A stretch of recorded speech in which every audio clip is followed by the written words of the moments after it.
Niluta kay hangin gyud diri. Pinakahangin kayong buntaga ron. Pero nagpaalik na sa init pod niya.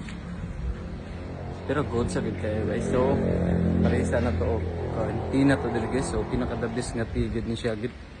Kunya naapod ni siya kuan ba pagwapa nga ambot ko kay baon sa ingredients ani. So naa siya gi butang-butang mga prutas siguro. Nice kayo hangin no.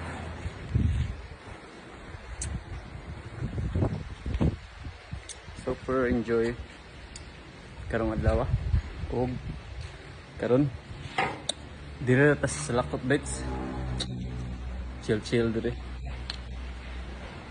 Pinaka perfect nga spot dire sa Salakot.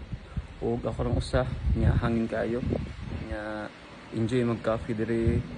Like tanaw ko nang hangin no. Grabing kasuga kay hangin gid.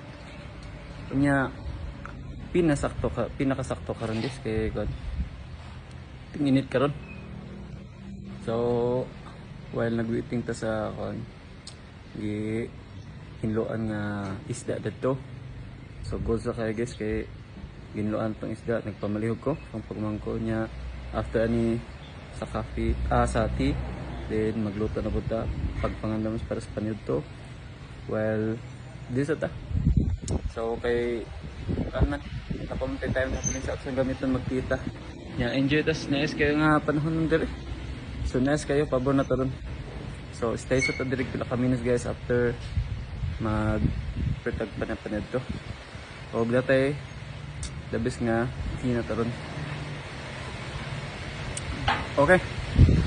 Enjoy. Woo!